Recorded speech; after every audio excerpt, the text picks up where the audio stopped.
Dari 100 TCF yang kita punya, 40 TCF-nya ada di blok Natuna yang dinamakan blok Natuna di Alpha, dulu yang dikelola oleh Exxon. Sekarang sudah kembali kepada Indonesia 100% dan diserahkan kepada Pertamina. Itu blok Natuna yang di Kepulauan Riau. Ya. Kalau kita lihat siapa urutan pertama cadangan gas dunia, itu ada di Rusia, Iran, kemudian Qatar. Ya. Inilah profil proven gas reserve di dunia ini. Nah, kalau kita masih merasa bahwa Indonesia adalah negara kaya minyak dan juga masih merasa bahwa Indonesia negara kaya gas, inilah kenyataannya. Inilah sumber daya alam yang kita punya. Tanpa usaha untuk menemukan cadangan baru, maka minyak kita suatu saat kita sudah tidak akan bisa memproduksikan lagi. Kadang-kadang orang mengatakan suatu saat kita kehabisan minyak. Mungkin ini bukan pernyataan yang benar. Yang benarnya adalah sampai hari ini belum ada teknologi yang mampu menguras cadangan minyak sampai 100%. Untuk minyak mungkin 20-30% sampai 40% yang bisa diambil dari reservoir.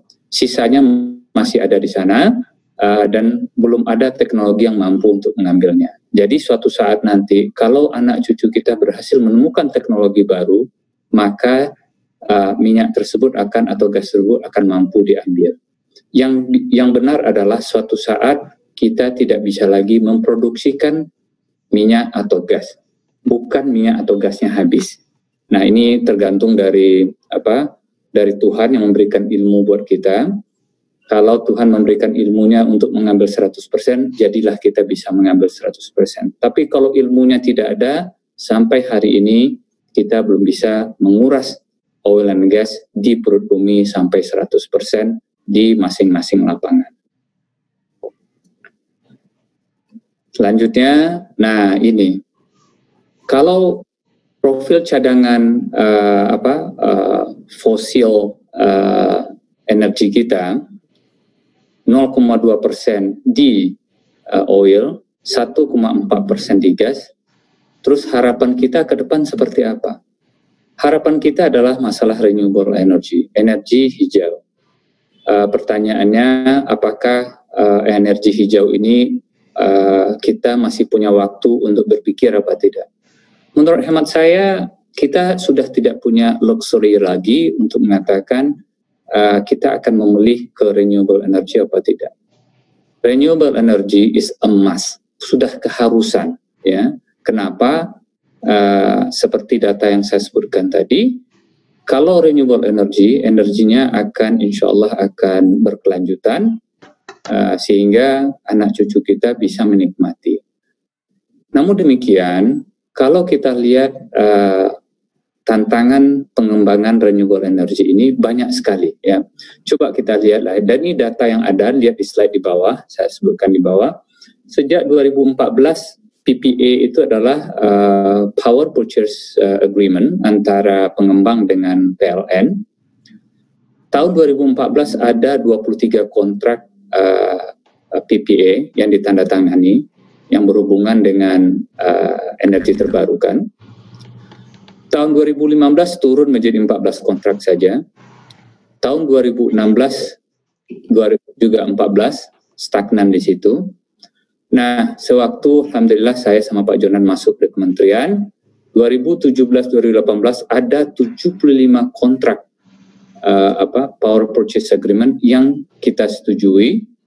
Namun demikian dari 75 kontrak tersebut sampai dengan 2019, ya, yang beroperasi ada 7, yang konstruksi ada 32, yang persiapan financial close ada 36. Nah, ini dia. Apakah yang konstruksi 32 akan sampai finish? Atau apakah yang 36 kontrak yang persiapan financial close itu sampai finish? Dan ini yang menjadi tantangan tersendiri dalam pengelolaan sumber daya alam kita dari sisi renewable energy. Kalau kita lihat pembagiannya, ya, yang kontrak ini, berbagai macam, ada yang sampah, ada biomass, ada biogas, panas bumi, surya, mini hidro, dan hydro. Ya, inilah kira-kira 75 kontrak yang pernah ditandatangani 2017-2018. Artinya apa? Pemerintah mendorong untuk beberapa pihak ikut terlibat dalam pengembangan renewable energy ini. Namun demikian, dalam perjalanan waktunya banyak tantangannya. Ada yang mengatakan, Pak, kenapa pengembangan solar PV di negara lain bisa sampai 3 sen, 2 sen? Sementara kita itu solar PV mungkin masih 5, 6, atau bahkan sekarang 7, 8 sen per kilowatt hour. Ya? Masih jauh lebih tinggi dari negara lain. Kenapa di negara lain lebih bagus, di sini tidak? Nah, ini tantangan tersendiri, nanti akan saya jelaskan. Coba kita lihat. Nah, inilah di slide selanjutnya, Bapak Ibu bisa lihat challenge development dari renewable energy. Ini yang pertama masalah financing. Karena ukurannya kecil-kecil, beberapa pihak yang terlibat, terutama badan usaha yang terlibat itu banyak yang UKM, usaha kecil dan menengah. Ya. Nah, usaha kecil dan menengah ini umumnya mencari pinjaman dari bank lokal. Permasalahan kita dengan bank lokal adalah tingginya suku bunga yang ditawarkan. Coba dibayangkan, suku bunga yang ditawarkan oleh Bank Mandiri atau Bank BNI dan lain-lain itu bisa 10-11%.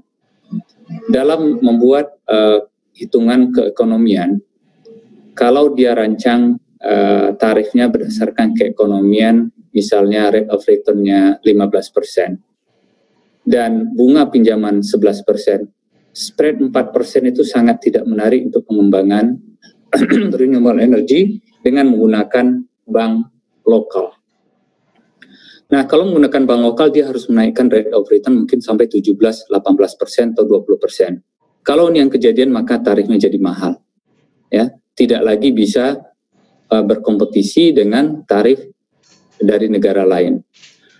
Pertanyaan selanjutnya, kenapa nggak bisa meminjam atau menggunakan lembaga keuangan asing untuk membantu pengembangan renewable energy di Indonesia? Kami dulu sering melakukan energy dialogue dari seluruh dunia, dan setiap energy dialogue itu saya menanyakan apakah mereka bisa menyediakan dana murah untuk pengembangan renewable energy. Mereka mengatakan iya, kita membawa investment banker, private equity company yang bisa membantu Indonesia untuk mengembangkan renewable energy-nya dari sisi financing. Tapi lembaga asing ini umumnya meminta garansi dari government back guarantee, sehingga dalam penyaluran tersebut, karena harus di-backup oleh pemerintah, secara aturan di Indonesia ini tidak boleh berkontrak langsung antara pemberi pinjaman dengan badan usaha di Indonesia. Nah, ini harus melalui apa yang dinamakan dengan SME di bawah Kementerian Keuangan. Apa ya kepanjangan SME itu ya? Sarana Multi Infrastruktur kalau nggak salah ya. Nah, sewaktu masuk dana asing yang bisa dipinjamkan dengan bunga 2-3% misalnya, masuk ke SME, di SME nanti diolah dan hasilnya adalah dana yang dipinjamkan itu bisa 9-10%. Sama dengan yang ada di bank konvensional. Jadi tidak menarik lagi. Ya, nah untuk itu tantangan ini sudah pernah saya sampaikan ke Kementerian Keuangan bahwa kalau dana asing yang mau membantu pengembangan renewable energy sebaiknya dipass-through saja. Kalau bunganya 2%, 3% ya sebaiknya juga 2-3% itu langsung diberikan kepada badan usaha di Indonesia.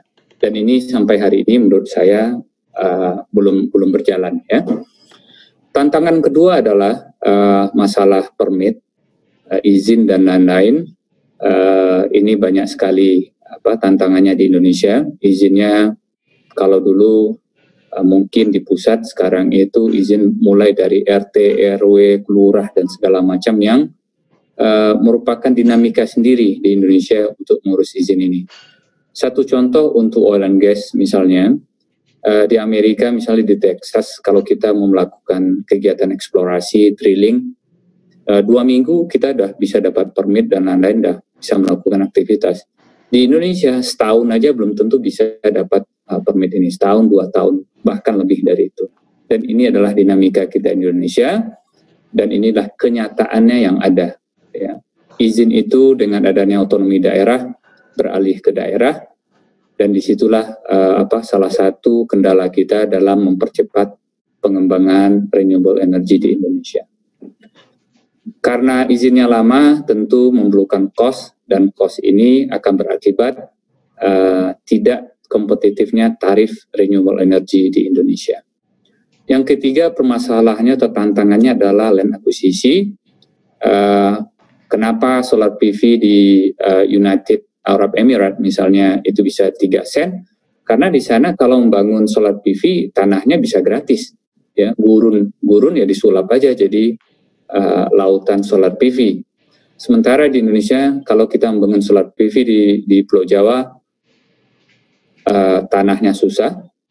Kemudian kalau di luar Jawa juga tanahnya juga bermasalah, hukum adat dan lain-lain, dan tidak ada tanah yang free. Kalau tanahnya nggak free, terus bagaimana mau tarif renewable energy kita murah? Ya. Belum lagi isu sosial dalam masalah land acquisition ini. Tanahnya sudah dibeli, ternyata ahli warisnya banyak, dan terjadi harus ke pengadilan dan lain-lain, maka memperlambat proses, semakin lambat prosesnya, ongkosnya semakin mahal, dan ini juga mengakibatkan tarifnya tidak jadi kompetitif lagi. Ya. Yang keempat, nah ini mungkin keahliannya Pak Ansari, bahwa ternyata PLN sampai hari ini belum punya smart grid. Coba Bapak bayangkan masuk intermittent power generations, misal dari solar PV atau dari tenaga angin.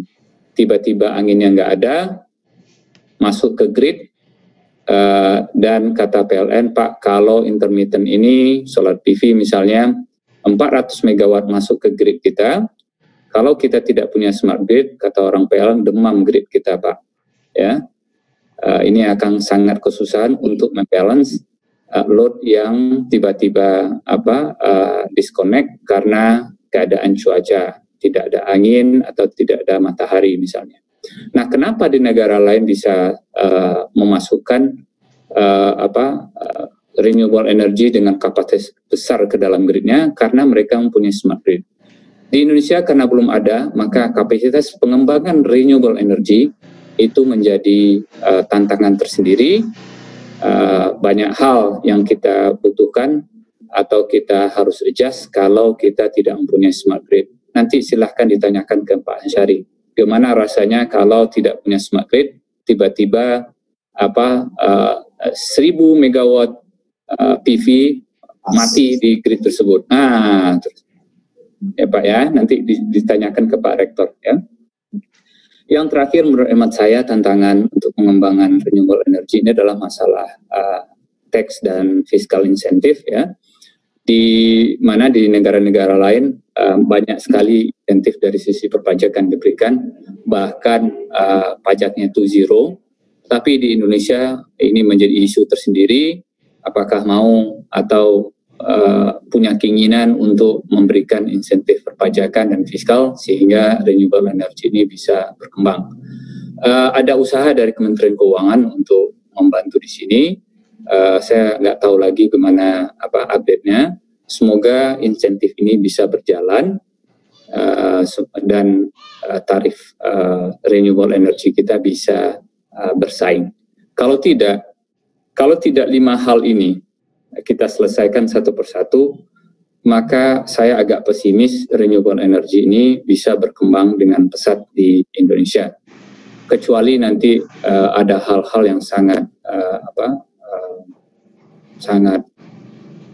hal-hal baru lah dari sisi teknologi, sehingga tarifnya sangat murah sekali. Dan untuk itu kita berharap bapak-bapak, ibu-ibu yang hadir pada hari ini bisa melihat satu persatu persoalan ini dan mencarikan solusinya. Ketika kami di kementerian satu persatu kita sudah bahas masalah ini. Di RUU PTL-nya PLN, Smart Grid itu sudah dimasukkan sebagai salah satu inisiatif sejak tahun lalu. Semoga ini bisa berjalan. Ongkos Smart Grid ini cukup mahal, banyak pihak yang ingin membantu, tapi tetap saja untuk mengupgrade grid kita menjadi smart, itu bukan hal yang mudah, membutuhkan komitmen dan biaya yang sangat besar. Berkaitan dengan financing, semoga Kementerian Keuangan bisa mencarikan jalannya bagi negara-negara yang punya keinginan untuk membantu dalam hal financing. Mereka punya dana hijau misalnya ya, untuk membantu negara-negara yang ingin mengembangkan renewable energy. Pak Rektor, mau dibahas dulu atau saya lanjut sampai selesai? Kita lanjut saja dulu, Pak. Lanjut ya. Nanti semoga bisa dicatat, Pak ya. Kalau ada pertanyaan nanti, mungkin sudah banyak pertanyaannya yang disampaikan. Nanti kita bahas satu persatu lagi.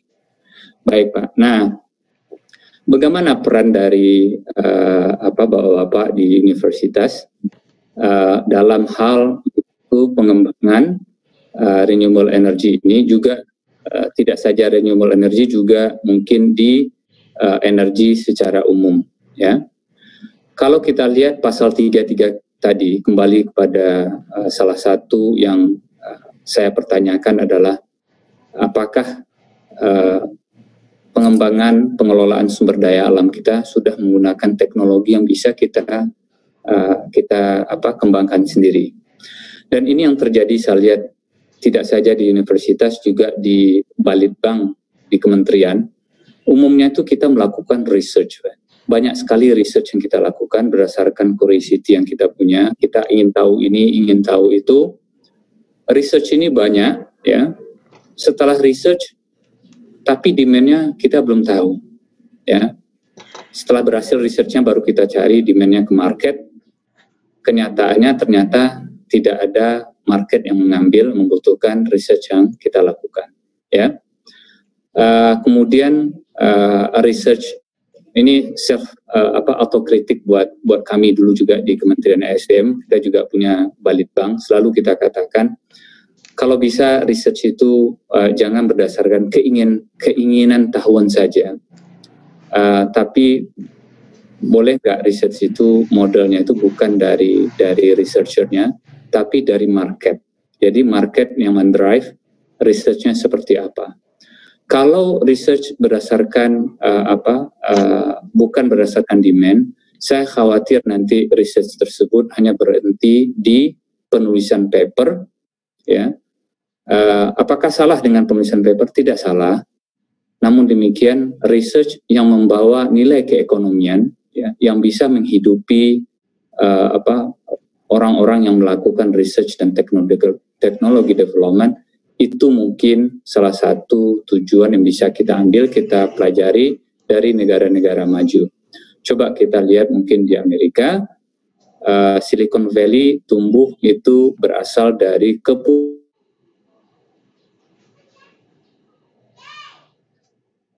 kalau di Amerika. Modelnya itu adalah seperti ini, ya. Harus dimulai dari demand yang ada. Demand ini kalau sudah ada demand, kemudian dicek ke lapangan, dicek dalam ke market, apakah sudah ada solusi atau belum dari demand yang ada. Kalau sudah ada solusi, misalnya ada teknologi generasi pertama, ada teknologi generasi kedua, teknologi generasi keberapa. Ini salah satu contohnya iPhone misalnya. Kalau ada demand iPhone yang seperti alat telekomunikasi wireless seperti apa, oh sudah ada solusinya, kita lihat. Ternyata sekarang iPhone sudah mungkin iPhone 10 ya. Inilah ujung dari teknologi wireless yang dikembangkan Apple. Itu yang dinamakan the age of technology solusi. Solusi yang sudah ada sekarang tuh ada ujungnya. Ujungnya salah satunya iPhone 10 ya. Dari demand ini, kalau demandnya membutuhkan misalnya iPhone ya yang bisa terbang, nah, misalnya keinginan ini, dan marketnya ada solusinya nggak? Belum ada solusinya. Mungkin beberapa kali saya bisa lihat juga itu alat komunikasi yang bisa dipanggil lewat suara atau seperti apa. Nah, kalau demandnya belum ada, demandnya ada tapi solusinya belum ada. Nah, disinilah dimulai peran dari research atau teknologi development. Apa yang diperlukan? Yang pertama kita harus tahu dulu ujung dari teknologi itu sampai di mana. Ini yang dinamakan dengan teknologi review untuk mengetahui the age of technology solution. Ya, dengan teknologi review ujungnya kita tahu. Setelah kita tahu ujungnya, maka dari ujunglah menjadi awal kita melakukan sebuah research. Ya, ujung menjadi awal research, dan kalau research itu berhasil, manfaatnya yang pertama adalah pasti karena demand-nya ada, pasti akan bernilai ekonomi. Ya, semoga insya Allah bernilai ekonomi. Yang kedua adalah ini akan menjadikan sebuah teknologi baru, dan kemungkinan besar ini bisa dipatenkan. Paten itu adalah perkembangan dari ujung teknologi yang ada, dikembangkan ke yang baru, sehingga menjadi sebuah teknologi baru. Dan inilah paten. Kalau research-nya berbasis seperti itu, demand ada, demand akan memberikan nilai keekonomian, sementara dari pengembangan ilmu pengetahuan, maka research tersebut akan bisa menghasilkan sebuah paten. Dan inilah model yang kira-kira berdasarkan perenungan saya selama di Amerika. Beginilah orang melakukan research kira-kiranya, sehingga banyak sekali paten yang bernilai ekonomis di Amerika. Pertanyaannya mungkin ini juga bahan renungan. Kenapa Apple itu lahir di Amerika? Kenapa Google lahir di Amerika? Ya. Kenapa Airbnb lahir dari Amerika? Kenapa apalagi Microsoft lahir dari Amerika? Kenapa Facebook lahir dari Amerika? Sebutin yang semua sekarang. Kenapa WhatsApp lahir di Amerika? Kenapa tidak lahir dari Eropa?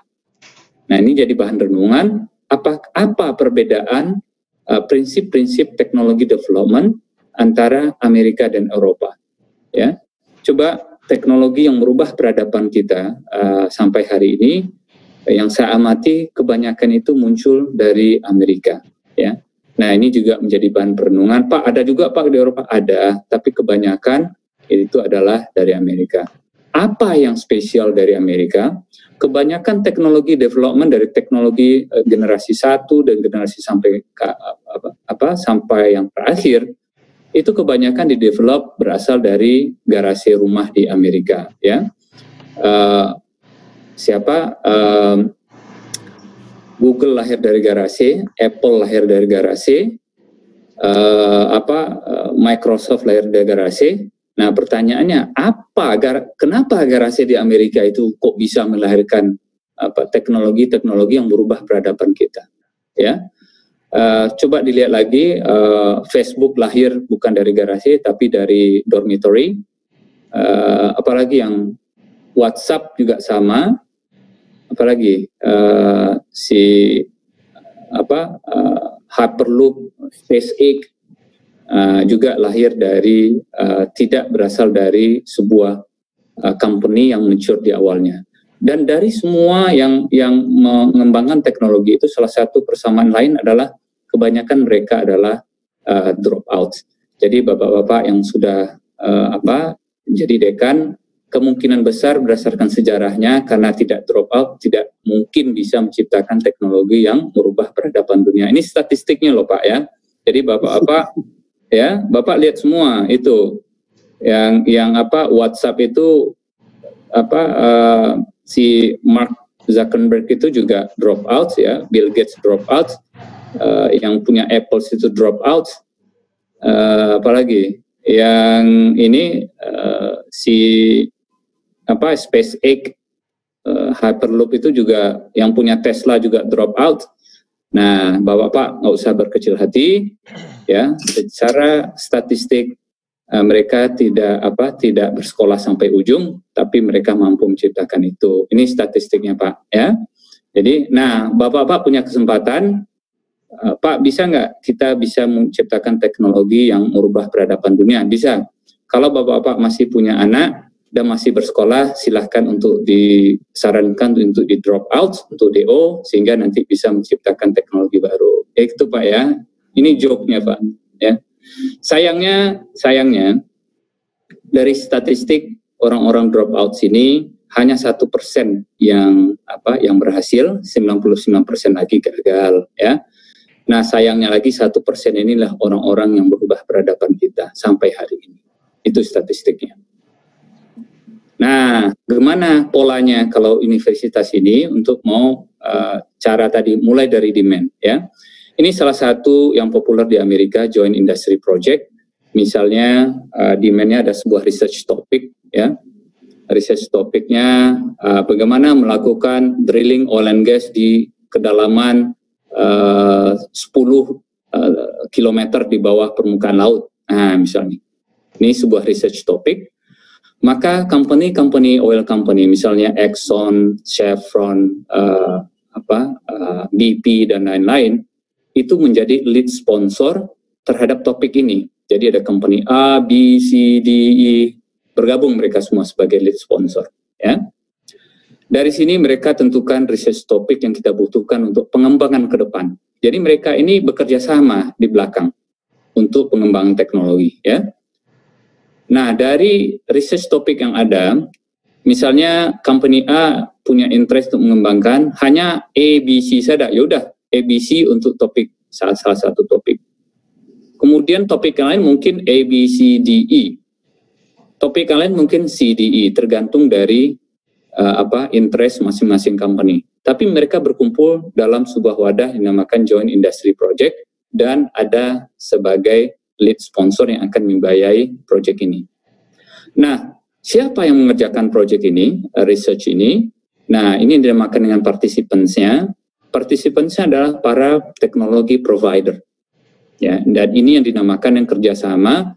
Teknologi provider ini bisa berasal dari research university, ya, bisa berasal dari teknologi developer company, jadi perusahaan yang khusus research. Nah, di Indonesia, research itu adalah cost center, di Amerika research itu adalah profit center company. Ya, maka ada perusahaan-perusahaan yang berbasis teknologi developer company. Ya, yang ketiga adalah internal research and development di perusahaan-perusahaan masing-masing. Ya, company A, B, C, D juga punya internal R&D. Mereka boleh terlibat sebagai partisipan. Jadi juga sebagai lead sponsor, juga bisa sebagai partisipan. Ya, nah 3 badan ini kira-kira yang nanti mempropos untuk menyelesaikan masalah topik yang ditawarkan, mereka mencarikan solusinya apa. Nah, solusi ini didapat setelah mereview existing teknologi yang ada, kemudian mereka kembangkan.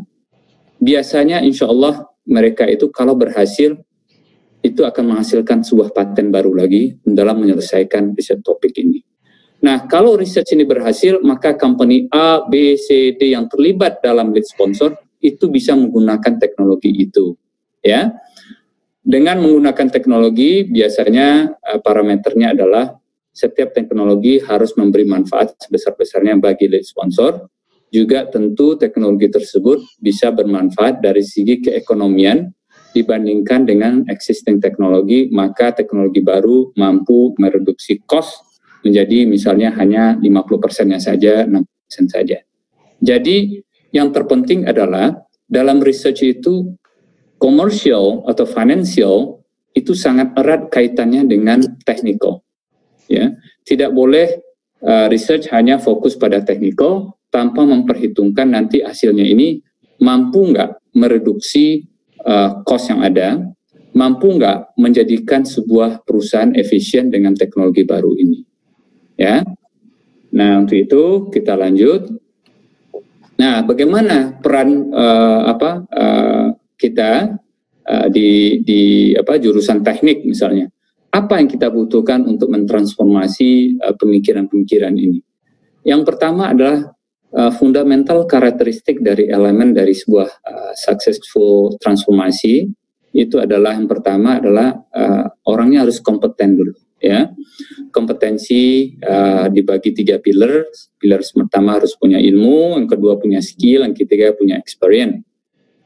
Fundamental karakteristik yang sangat penting lagi adalah trustworthy.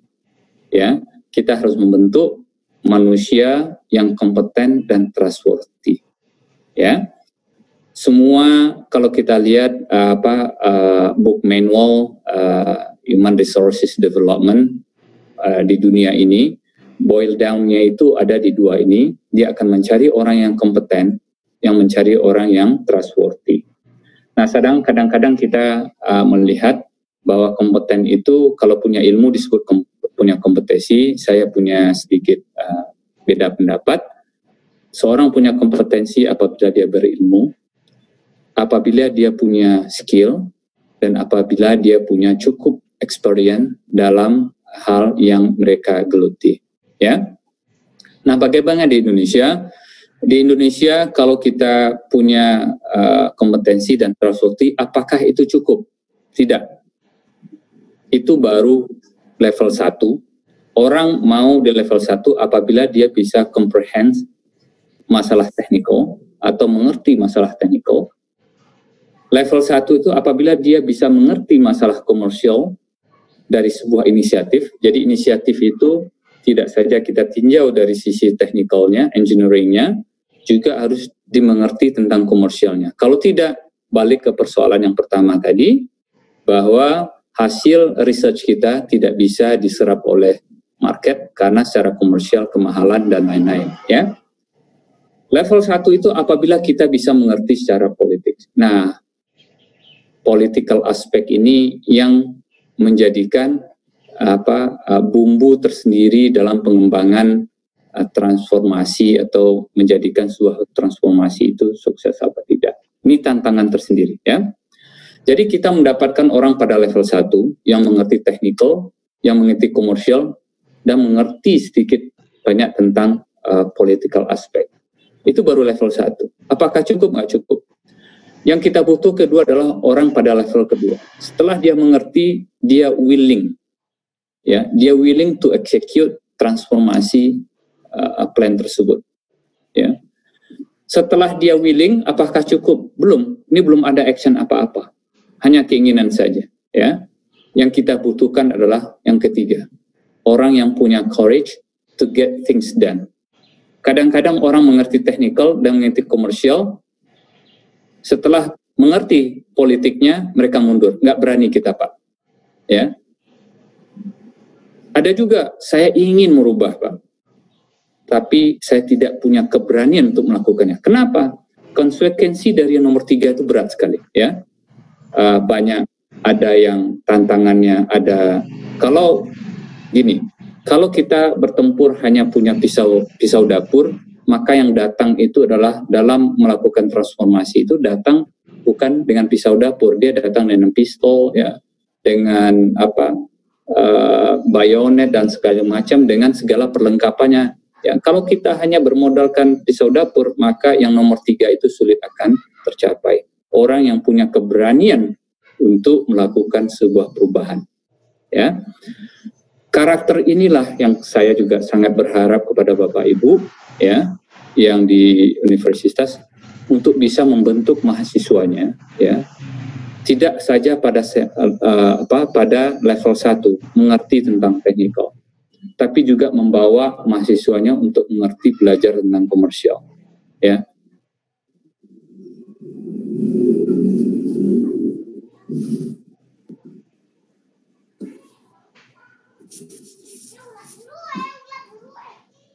Halo.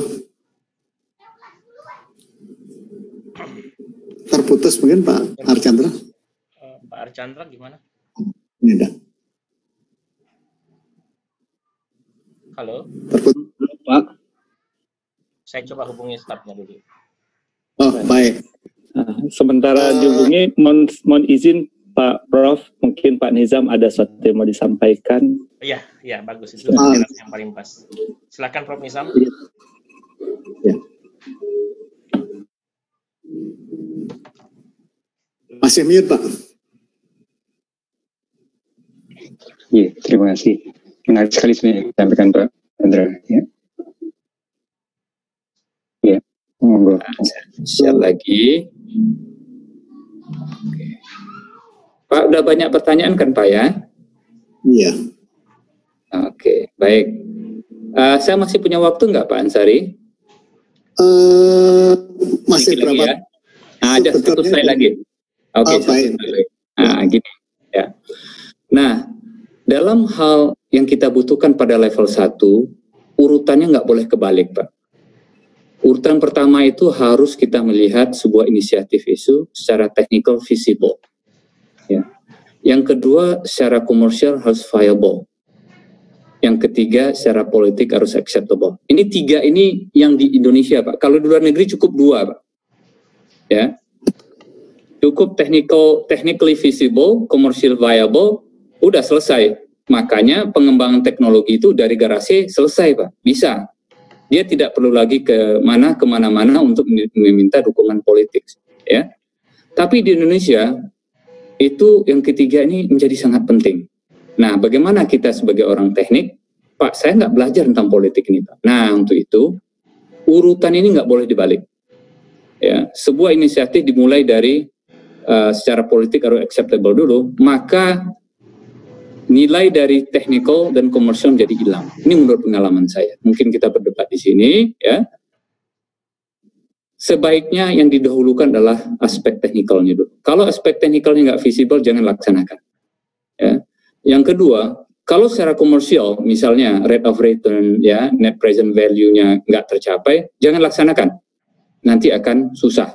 Ya. Nah, baru dilihat aspek politiknya. Tapi, kalau aspek politik ini didahulukan, politik kadang-kadang berbicara seperti ini. Pokoknya, ini. Kalau udah pokoknya ini, kita mencari-cari alasan menjustify secara teknikal, menjustify secara komersial. Dan ini akan menjadikan sebuah inisiatif itu tidak lagi kuat dari sisi substansi, dan juga secara hukum nanti juga mungkin ada masalahnya. Dan untuk itu, elemen dari sebuah transformasi, mari inilah salah satu yang saya suggest kepada Bapak-Bapak Ibu-Ibu untuk lebih fokus kepada 1 dan 2. Untuk yang ketiganya itu cukup acceptable, tapi jangan didahulukan yang ketiga sehingga nomor 1 dan nomor 2 itu bisa kelabakan. Ya, mungkin itu dulu, udah cukup panjang ya. Saya mohon maaf. Silahkan kalau ada pertanyaan, ada protes, nggak setuju, mari kita bahas. Kalau ada yang salah, kurang jelas, silahkan dipertanyakan juga. Terima kasih. Assalamualaikum warahmatullahi wabarakatuh. Waalaikumsalam warahmatullahi wabarakatuh. Terima kasih Pak Archandra atas insight-nya. Ini kelihatannya Pak Nizam ada keperluan untuk ini jam 10. Barangkali Pak Nizam masih bisa atau memberikan sedikit. Baik, terima kasih. Menarik sekali insight dari Pak Archandra.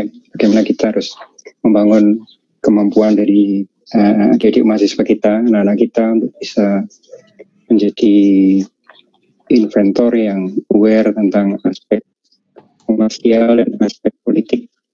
Tapi kita sebagai engineer tentu fokus utamanya pada technical visibility ini. Dari pengalaman sebagai dekan memang sulit sekali membawa hasil dari perguruan tinggi ke industri, dan juga industri sering tidak mau memberikan masalahnya secara terbuka. Setelah kenal panjang itu baru mereka bisa menyampaikan demand-nya. Karena saya rasa sistem inovasi di Indonesia belum nyambung ya, antara hilir dan hulunya. Kami sangat bermimpi sebenarnya hilir itu bisa call ke perguruan tinggi apa yang dibutuhkan, sehingga perguruan tinggi bisa lebih responsif terhadap kebutuhan hilir tadi.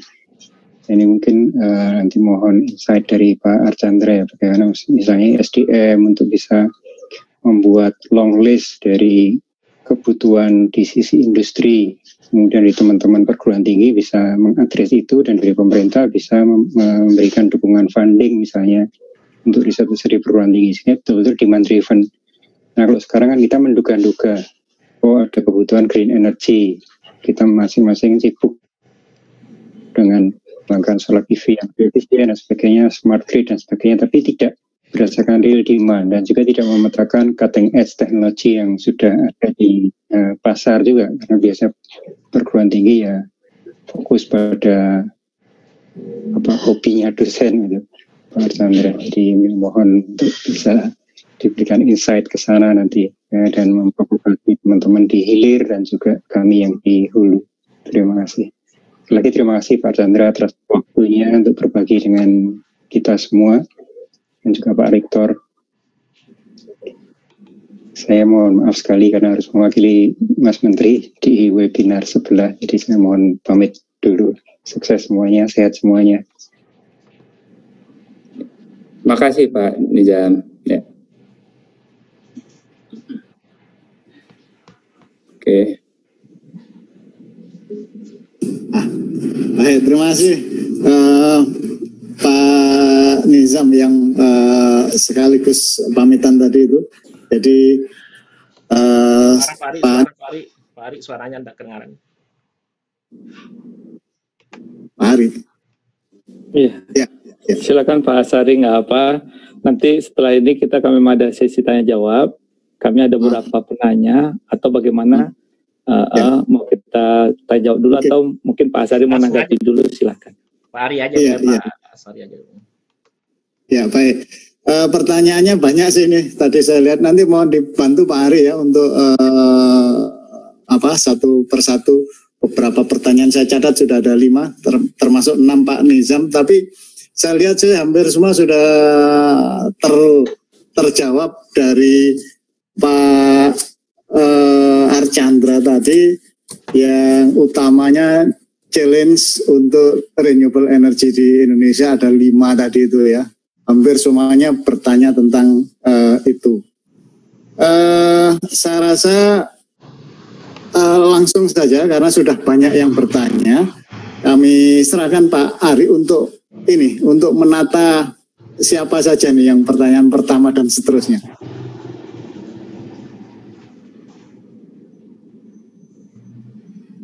Baik, terima kasih Pak Asari. Dan ini kita mungkin persilahkan terlebih dahulu yang sudah kami bacakan aja Pak Chandra, mohon maaf. Silakan. Ini sudah ada yang dari Zoom group chat. Nah, salah satunya kami bacakan aja. Ini dari Pak Helmi. Menurut kami yang menjadi tantangan paling besar pengembangan renewable energi adalah ketidakmampuan pemerintah mengganti pembangkit fosil dengan pembangkit energi terbarukan. Bagaimana tanggapan Bapak? Itu satu. Yang kedua dari Pak Yudi. Pak, boleh nggak Pak satu persatu? Oh, boleh, silakan. Jadi kita bahas satu persatu ya. Jadi nggak ini. Boleh nggak? Boleh, silakan. Yang pertama aja tadi Pak, apa Pak? Bagaimana tantangan pengembang Menurut Pak Helmi, penanya, yang menjadi tantangan paling besar pengembangan renewable energy adalah ketidakmampuan pemerintah mengganti pembangkit fosil dengan pembangkit energi terbarukan. Menurut Bapak bagaimana? Oke, baik. Kenapa tidak mampu mengganti? Karena ini persepsi ya, mungkin pendapat juga. Kalau ini semuanya bermuara kepada tarif. Kalau tarif renewable energy setara dengan fosil, maka tidak disuruh pun kemungkinan besar PLN akan switch ke renewable energy. Ya. Nah, permasalahannya adalah tarifnya secara komersial renewable energy itu masih lebih mahal dari fosil. Oke. Kalau lebih mahal, maka ada komponen subsidi ya yang harus dilakukan atau dibebankan ke PLN. Karena PLN adalah BUMN, maka subsidi tersebut kemungkinan besar akan dimintakan kepada pemerintah. Ya, pertanyaan sekarang, maukah pemerintah mensubsidi ya pengembangan renewable energy yang nantinya akan menggantikan solar sumber energi yang berbasis fosil. Ya. kembalinya kepada komersial. Nah, sekarang saya tanya, Pak, ya, kita yang hadir hari ini, Bapak Ibu hadir, percaya nggak bahwa solar energi renewable energy itu lebih mahal daripada fosil? Percaya nggak? Coba saya tanya dulu. Jangan-jangan ada yang nggak percaya, Pak, lebih murah. Ya. Kalau kita percaya, nah sekarang gini, yang hadir hari ini, Bapak Ibu-Ibu, peduli nggak Bapak kalau listrik itu renewable berasal dari batu bara atau berasal dari renewable energy? Siapa yang peduli? Ya, pokoknya listrik rumah saya itu harus yang renewable, kalau nggak saya nggak terima. Siapa yang seperti itu? Boleh tunjuk tangan, boleh. Ya. Ya, nah sekarang pertanyaan kedua, peduli nggak kalau listriknya naik Rp200 per kilowatt hour? Siapa yang peduli? Coba tunjuk tangan. Ya kan? Jadi pola pikir kita itu, kalau ini nggak usah diperdebatkan Pak, jangan diambil angle politiknya Pak ya. Ya. Kita masih dalam taraf melihat tarif Pak. Ya. Yang kedua, pemerintah masih melihat ya elektrifikasi rasio. Masih banyak ya daerah-daerah yang belum teraliri listrik. Sampai kami menjabat di akhir 2019 itu elektrifikasi rasio itu sekitar 99% Pak. Ya, dari 5 tahun sebelumnya mungkin sekitar 86%, dinaikkan menjadi sekitar 98 sampai 90%, 99%. Ini target pemerataan pembangunan dulu bahwa listrik tersedia. Kemudian strateginya adalah daerah-daerah yang di mana sumber energinya mahal, misalnya lewat pembangkit listrik tenaga diesel, itulah menjadi fokus kita untuk digantikan dengan energi yang berbasis renewable. Sehingga diesel itu bisa di atas 20 sen per kilowatt hour. Nah, kita carilah pembangkit listrik yang tarifnya dari renewable lebih murah dari yang ada. Nah, itu fokus kita sehingga pengembangannya ada nggak pengembang? Ada. Berapa progresnya? Tadi kan sudah disebutkan progresnya. Ada 74 PPA. Jadi kenapa pemerintah tidak mau mengganti fosil? Itu mohon kiranya diperbaiki. Bukan tidak mau. Ya, next. Bentar ya Pak Arif. Ya, monggo. Ya, jadi Pak Archandra, dari paparan tadi, pendekatan untuk penetrasi EBT ini, ya, khususnya untuk listrik, Bapak menyajikan dalam sisi korporasi ya. Terus Pak Helmi tadi menyatakan pemerintah masih belum mampu, nah, karena tarif dan seterusnya. Ngapain pesawat? Nah, bisa enggak Pak Archandra ya, pendekatan penetrasi EBT ini tidak hanya melalui korporasi besar, tetapi melalui masyarakat. Artinya biar masyarakat yang mengeluarkan modalnya untuk memasang EBT ini, kemudian ya pemerintah memberi fasilitas sehingga tidak perlu bingung-bingung mencari dana izin tanah, tidak perlu. Karena kalau setiap rumah, misalnya saja memasang solar cell 5.000 watt atau 5 kW, sedangkan pelanggan PLN itu ada 80 jutaan itu ya. Nah itu sudah besar, sama dengan kita membangun besar sekali. Nah, apa kira-kira kalau challenge-nya kalau kita menggunakan pendekatan gotong royong? Nah ini dosen-dosen juga akan punya banyak kerjaan tambahan kalau menggunakan model sistem gotong royong kemasyarakatan. Itu Pak Archandra, mohon sebentar. Ya, oke, baik.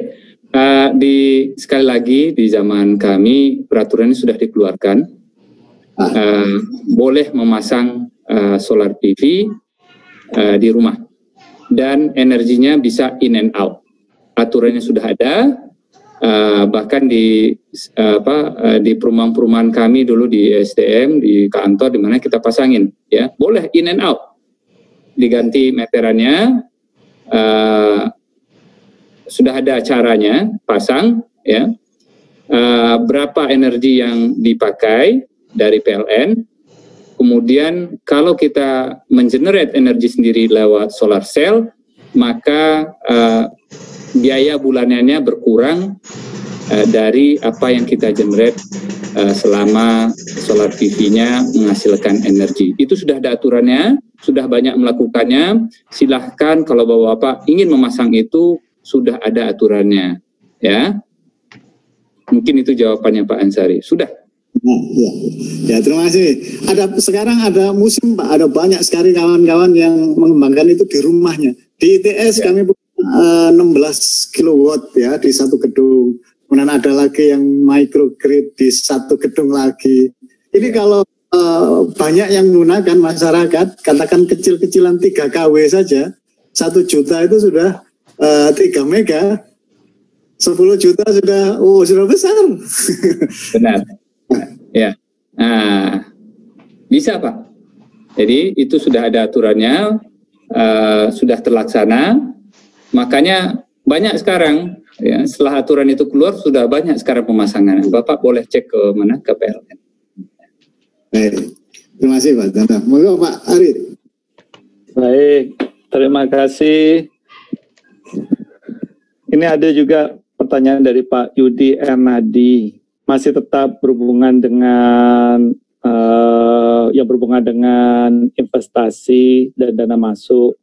Nah, kemudian juga dengan bunga bank, sehingga investor pun tidak menarik lah untuk berinvestasi di sini. Nah, kira-kira tadi sudah terangkan juga ada beberapa solusi, tapi pertanyaan beliau, mohon pencerahan sekali lagi. Bagaimana dalam mensikapi misalnya antara bunga bank dan berinvestasi, juga tentang tarif, sehingga memang energi hijau ini bisa kita implementasikan. Itu dari Pak Yudi Enadi. Hubungannya dengan bunga bank dan juga investasi dan investor supaya lebih menarik ini, Pak. Begini, kan tadi sudah dijelaskan.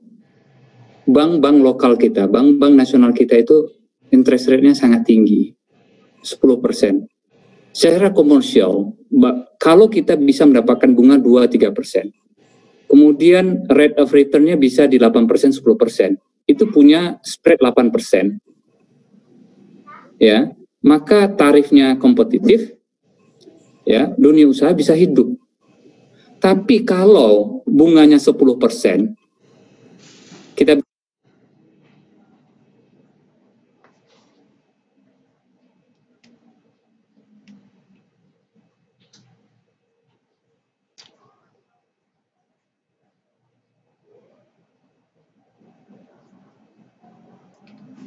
ini cuma interest rate kita 10%, ya.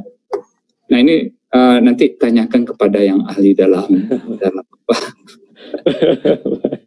perbankan, ya, sehingga mereka bisa jawab, ya, kenapa di Singapura bunganya lebih rendah, kenapa di Malaysia bunganya lebih rendah, ya. Dan ini yang menjadi salah satu comparative advantage kita menggunakan local bank ini menjadi rendah, ya. Coba di dunia misalnya, ya, kita menggunakan LIBOR gitu, London Interbank yang menjadi acuan gitu, ya. LIBOR itu mungkin sekarang 1-2% lah, tambah 200 poin, ya, mungkin 4% kita bisa dapatkan. Melakukan global bonds dengan rate dengan Pertamina, PLN itu bisa dapat 4%, 4,5%, ya, di bawah 5%. Ya. Tapi bank lokal 10%. Nah, terus gimana? Ya. Ya, nanti kita bahas. Nah, gini, bank lokal juga ada. Pak, kita mau mengembangkan, bisa nggak pengembangan oil and gas menggunakan bank lokal? Bisa. Nah, coba. Untuk drilling di laut dalam misalnya, membutuhkan satu well $100 juta. Satu sumur, Pak, $100 juta. Kemudian kita lakukan eksplorasi, butuh 3-4 sumur. $400 juta. Setelah kita lakukan drilling, ternyata nggak ketemu, Pak. $400 juta hilang. Ada nggak bank lokal yang mau kira-kira punya resiko $400 juta berapa ya? Sekitar 5,5 triliun, ya. hilang, ya, mendanai proyek eksplorasi oil and gas di deep water. Nah, gimana kira-kira? Ya, ini sudah satu tantangan. Untuk itu, maka masuklah investor asing, ya, yang punya risk appetite yang lebih baik atau yang lebih berani dibandingkan investor kita yang lokal. Nah, ini juga perlu waktu untuk ya, perlu waktu untuk mengadjustnya. Mungkin itu dulu jawaban. Silakan yang lain. Baik, ini terakhir mungkin Pak Chandra. Dari Pak Robert, Rokan Block akan diambil oleh Pertamina 8 Agustus 2021. Nah, sejak 2018 tidak lagi berproduksi dan kegiatan well work dikurangi dalam masa transisi. Nah, dampaknya jelas akan pada devisa negara. Mohon kira-kira bagaimana pandangan Bapak dalam hal ini? Blok tersebut tetap berproduksi, Pak. Oh, oke. Jadi itu salah satu blok yang produksi yang terbesar di Indonesia dan tetap berproduksi. Ya, jadi ini harus dikoreksi ya kepada yang bertanya. Nah, mungkin pertanyaannya adalah nanti sewaktu diambil alih oleh Pertamina, mungkin nggak produksinya makin lama makin turun. Kan mempertanyakan, ya kita semua mempertanyakan itu. Ya. Persoalannya ternyata tidak gampang. Apa persoalannya? Kita berkaca dari pengalaman blok Mahakam. Secara garis besar, semua orang mengatakan setelah diambil oleh Pertamina, blok tersebut produksinya turun. Nah, ini harus dikoreksi. Ya, yang saya tahu, sebelum kalau dalam kegiatan produksi migas, maka kegiatan-kegiatan untuk mempertahankan laju produksi harus dilaksanakan. Salah satunya mungkin ya walkover, memperbaiki sumurnya, bisa juga dengan melakukan drilling yang baru, ya. Ini harus dilakukan. Coba bayangkan, Bapak akan berakhir di 2021, ya. 2020 mau nggak dia ngedrill, melakukan drilling walkover, atau 2019, 2018 mau nggak? Kalau dia melakukan investasi di situ, belum tentu investasinya akan kembali sebelum tahun 2021. Benar nggak? Kan investasi besar harus dikembalikan lewat cost recovery. Nah, maka existing contractor itu reluctant untuk melakukan investasi karena dia akan di tahun 2021 Pertamina akan mengambil alih. Maka Chevron akan reluctant untuk melakukan investasi. Ya, ini wajar enggak? Wajar. Ya, orang berinvestasi tapi belum tentu oilnya bisa dinikmati oleh mereka. Nah, untuk itu kita bikinkan aturan. Ya, kami dulu waktu di kementerian sudah ada permennya kita bikinkan. Apa permennya? Permennya berbunyi seperti ini kira-kira. Kalau sudah ada tahu siapa yang mengambil alih kelola dari sebuah blok yang habis masa kontraknya, misalnya dalam hal ini perumpamaannya Rokan, ya, diambil alih oleh Pertamina, maka ya Chevron boleh melakukan investasi atau Pertamina diperbolehkan masuk untuk berinvestasi sebelum 2021. Ya. Investasi-investasi yang belum kembali, ya, yang dilakukan oleh existing contractor, dalam hal ini Chevron, harus dikembalikan di tahun 2021, dihitung nanti mana investasi yang belum kembali, dihitung, maka Pertamina harus mengembalikan investasi itu. Karena apa? Setelah 2021 produksinya dinikmati oleh Pertamina, disebabkan oleh investasi-investasi yang dilakukan Chevron sebelum berakhir masa kontraknya. Sudah ada aturannya. Nah, ini akan menjadi panjang ceritanya. Pak, gimana Pak challenge-nya di lapangan? Bisa nggak? Nah, itu menjadi topik tersendiri.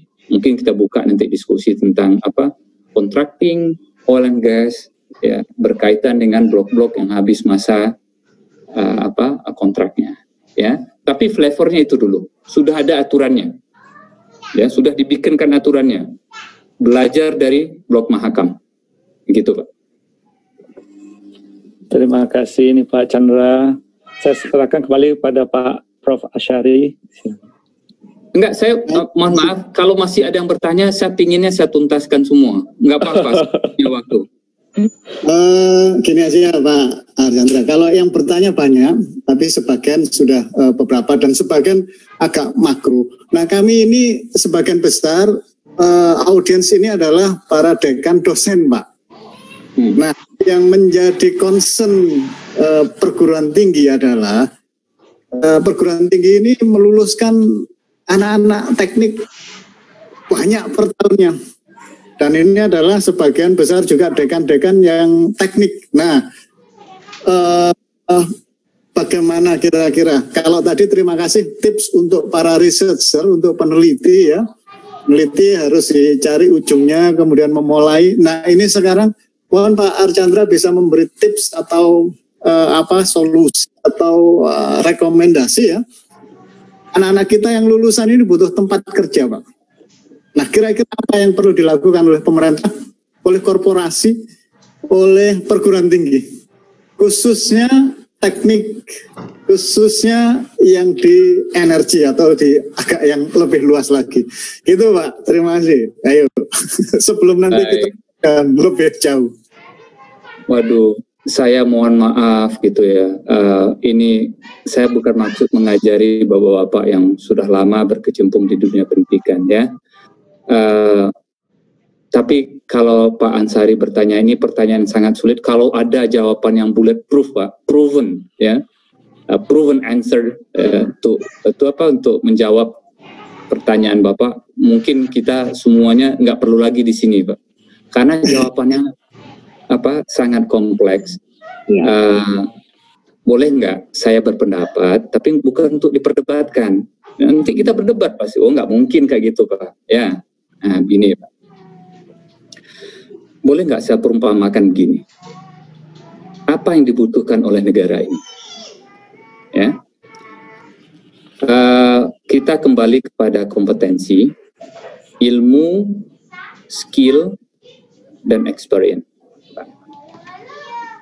Universitas, ya, kalau saya boleh mengumpamakan, itu memproduksi sarjana yang berilmu. Ya, apakah punya sarjana yang punya skill? Belum tentu. Nah, nanti Bapak jangan protes ke saya ya. Kalau nanti, kita universitas saya mengutamakan skill Pak. Nah, enggak, ini bukan untuk memperdebatkan. Ini kalau Bapak minta view saya, ya, boleh Pak ya. Perumpamaannya seperti ini ya. Semua orang tahu tentang sepeda. Nah, berkali-kali saya memperumpamakan ini. Ada stangnya, ada pedalnya, ada ban, segala macam, tahu tentang sepeda. Maka itu adalah sebuah ilmu. Sumber ilmu sekarang banyak, ya. Salah satunya adalah universitas. Kemudian millennials ini sumber ilmunya di 2 jempol, Pak. Itu ada dinamai Google. Itu adalah sumber ilmu yang lain. Syekh Google namanya. Ya. Maka kita punya pengetahuan tentang sepeda dan berilmu kita tentang sepeda. Apakah ilmu cukup untuk mengendarai sepeda? Tidak cukup. Orang yang belum punya skill, belum pernah mencoba sepeda, suruh bersepeda, kemungkinan besar dia akan jatuh. Tapi lewat latihan, dia rasakan sendiri. Tidak bisa lewat membaca. Saya membaca buku tentang sepeda, maka saya bisa bersepeda. Nggak mungkin, Pak. Maka dia harus mencoba untuk bersepeda. Setelah bisa bersepeda, maka itu dinamakan dia memperoleh sebuah skill. Skill ini yang kadang-kadang kalau orang sudah bersepeda, kemungkinan besar dalam hidupnya, seumur hidup dia akan pegang itu skill. Dulu dia bisa bersepeda, Pak, sekarang nggak bisa lagi. Saya belum pernah menemukan orang seperti itu. Ya, kalau sudah dia memperoleh acquired ya skill bersepeda, maka dia punya skill. Ya, setelah punya skill, dia bersepeda lah keliling komplek dia tinggal, keliling-keliling seminggu, 2 minggu, sebulan, maka dia punya experience sebagai pesepeda kompleks. Kemudian dia menambah skillnya, menambah pengetahuannya. Dia baca bagaimana bersepeda di jalan raya, ya. Dari pengetahuan bagaimana bersepeda di jalan raya, dia coba bersepeda di jalan raya. Kemudian dia bersepeda dari rumah ke kampus. Maka dinamakan dengan dia punya experience sebagai pesepeda kelas kampus, Pak. Ditambah lagi experience 2 tahun, 3 tahun, mulai kalau Pak Rektor mungkin Surabaya, Semarang, Pak, pesepeda. Maka dia punya experience sebagai pesepeda Surabaya, Semarang. Pertanyaannya, pesepeda jenis apa yang dibutuhkan oleh negara ini? Ya, nah ini mungkin dalam perspektif Bapak mendidik mahasiswa, ya. Menurut hemat saya, pesepeda yang dibutuhkan di negara ini dalam pengelolaan sumber energi kita adalah kira-kira pesepeda kelas Tour de France, ya. Atau dalam balapnya itu adalah yang kita butuhkan adalah sopir balap Formula One. Kadang-kadang kita, Pak, kita bisa nyetir mobil, Pak, bisa. Tapi dalam pengelolaan sumber energi, kenapa membutuhkan pebalap Formula One?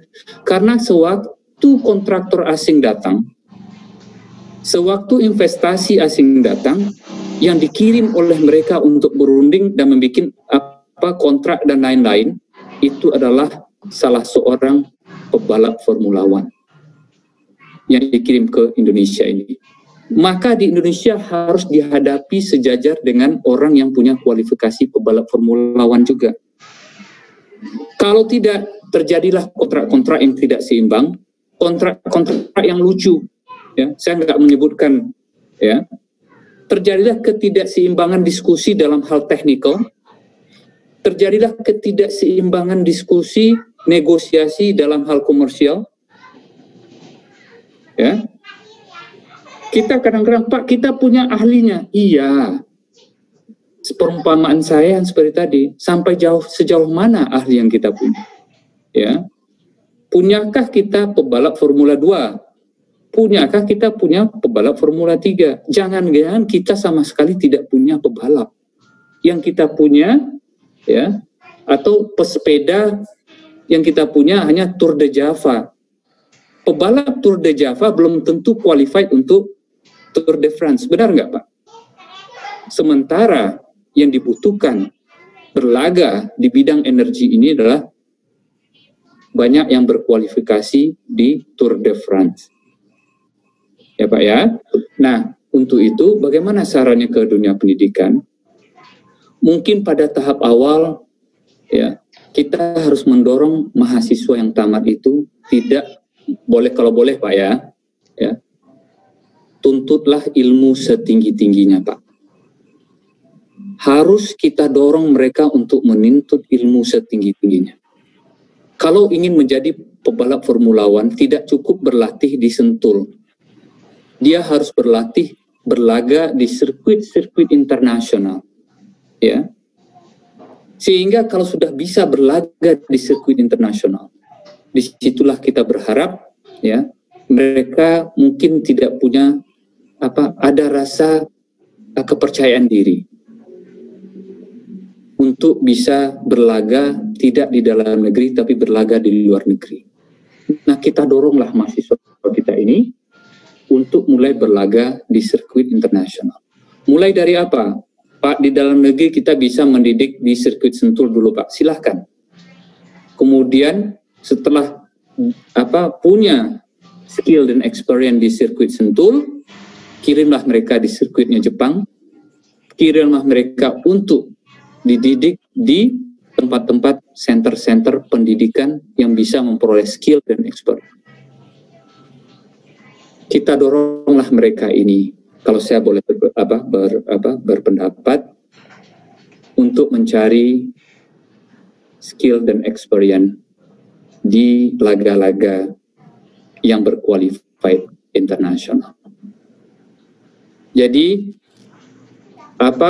mindset kita tidak lagi mungkin ya mengharapkan mereka untuk hanya bekerja di Indonesia, tapi berlagalah di luar sana, insya Allah satu saat dia akan pulang. Dan inilah semoga nanti dia menjadi pebalap Formula One yang bisa menjadi the guardian of public interest yang bermanfaat buat rakyat banyak. Mungkin itu Pak yang bisa saya share. View-nya mungkin berbeda, Bapak mungkin Pak saya mau mahasiswa saya hanya untuk kerja di Indonesia aja. Boleh Pak, ya. Tapi kalau kita punya banyak pebalap Formula One, pengembangan energi, terutama sektor oil and gas dan minerba, itu membutuhkan kualifikasi pebalap Formula One. Bapak lihat kasusnya Freeport, Bapak lihat kasusnya Blok Mahakam, Bapak lihat kasus Blok Rokan, Bapak lihat kasus bloknya Natuna, dan banyak lagi case-case pengelolaan sumber daya alam kita, ya, yang dengan sejarah ke belakangnya, kalau Bapak tahu, ya, itu dinamikanya, ini Pak, ya. Nah, untuk itu ya, step 1, 2, 3 yang saya sebutkan tadi Pak, paham saja nggak cukup, harus punya willingness. Willingness saja nggak cukup, harus punya keberanian. Kalau nggak berani Pak, Bapak mau cerita tentang Freeport, ya. Bapak mau cerita yang mana lagi yang ini. Dan itulah salah satu contoh-contoh ya, bagaimana courage itu, ya. Willingness saja tidak cukup, harus punya keberanian. Ya. Kenapa? Karena tekanannya dari depan, belakang, samping, kiri, samping, kanan, atas, bawah, ya. Yang mungkin tidak bisa saya share dalam pertemuan ini, tapi pada intinya adalah 3 hal itu. Paham, mau, dan terakhir berani. Didiklah mahasiswa Bapak Ibu untuk bisa paham, bisa mau, ya, dan berani untuk melakukan perubahan itu. Cara mendidiknya gimana? Salah satu cara yang saya bilang tadi, suruh dia tempur di pebalap di sirkuit internasional. Gitu Pak. Baik, terima kasih Pak Archandra, luar biasa ini tipsnya ya. Karena peserta ini biasanya banyak sekali, hari ini 282 Pak, dan dari berbagai perguruan tinggi ya. Di Indonesia sekedar informasi ada 4.700 perguruan tinggi Pak, 4.700 ya. Dengan total mahasiswa Indonesia itu hanya sekitar nggak sampai 8 juta. Dan kenapa saya melontarkan pertanyaan tadi? Karena sesaat setelah COVID ini banyak perusahaan yang turun ya performansinya. Kemudian kita punya 4.700 perguruan tinggi yang hanya 2% itu yang akreditasinya siap untuk berlaga di internasional tadi. 2% Pak akreditasi yang bagus terbaik A itu hanya 98 dari 4.700 perguruan tinggi ya. Yang A itu pun masih bercampur-campur ya. Nah kira-kira itu kondisinya, sehingga anak-anak kita sebagian besar itu masih bertanding di Sentul Pak. Hanya kecil sekali yang akan mampu ataupun mendapatkan wawasan yang bisa bertanding di global ya. Oke, baik, terima kasih tipsnya. Jadi kepada Bapak Ibu semua yang dosen, yang dekan ya, ada tip menarik sekali tadi. Jadi untuk perubahan untuk anak-anak kita supaya bisa memenangkan persaingan, maka kita harus mengencourage mereka untuk paham, mau, dan berani. Ini top tips untuk kita semua saya pikir ya. Baik, sampai jam berapa ini Pak Ari? Ya, terima kasih ini Pak Chandra, Pak Prof. Kita sebenarnya sudah kelewat waktu Pak Isradi, Sekjen sudah ingatkan.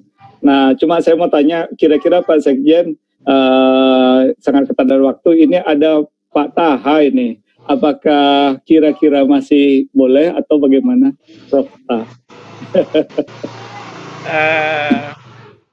Ya sebenarnya waktunya sudah sampai, tapi karena Pak Arsyad Taha sudah siap, saya rasa cepat, singkat, dan jelas. Silakan aja Pak Taha, silakan Pak. Dikit aja, karena kita mau tutup segera. Assalamualaikum warahmatullahi wabarakatuh. Waalaikumsalam. Yang saya hormati Bapak Archandra, Prof. Asari, Rektor ITS. Saya Arsyad Taha dari Fakultas Teknik Universitas Hasanuddin. Saya ingin bertanya, melihat dari satu sisi lain sumber renewable energy yang kita tidak singgung-singgung, padahal kita punya potensinya cukup besar, yaitu dari laut.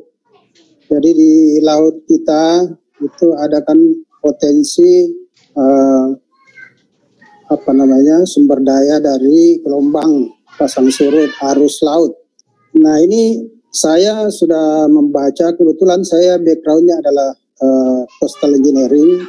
Saya sudah banyak mendapatkan informasi kenapa di bidang ini belum dikembangkan, karena ternyata memang investasinya cukup besar, menyebabkan nilai jual dari listrik yang dihasilkan dari situ akan menjadi mahal, tidak bisa bersaing dengan sumber-sumber dari daratan. Nah, jadi tantangan yang ada sesungguhnya adalah bagaimana kita mengembangkan satu teknologi yang bisa menjadikan sumber itu murah untuk bisa dieksploitasi. Nah, kita punya garis pantai cukup panjang. Kemudian kita punya Kementerian PUPR, Kementerian Perhubungan yang selalu membangun bangunan pemecah gelombang. Padahal kalau bangunan pemecah gelombang itu bisa dimultifungsikan, bisa menangkap energi gelombang melalui overtopping, itu kan bisa menjadikan biaya investasinya sangat murah, dan tentu nilai jualnya sangat murah, karena toh perhubungan membangun breakwater itu untuk melindungi pantai, untuk melindungi pelabuhan. PUPR membangun breakwater untuk melindungi pantai. Nah, kalau kita cantolkan di situ, saya kira akan menyebabkan biaya sangat kecil, ya, sehingga nilai jualnya menjadi, dan ini juga bisa sangat membantu masyarakat yang ada di pesisir yang mungkin saja belum bisa mendapatkan sambungan dari PLN. Nah, ini kira-kira bagaimana pendapat dari Pak Archandra? Ini karena saya lihat di Indonesia belum, penelitian sih sudah jalan, dan saya sendiri juga meneliti ini sudah cukup panjang, dan kemarin sudah menghasilkan satu doktor ya di bidang itu, yaitu terkait. Mungkin sudah sangat jelas pertanyaannya, mohon maaf karena waktu, kami persilakan pada Pak Chandra. Oh, silakan. Terima kasih Pak Prof. Baik Pak.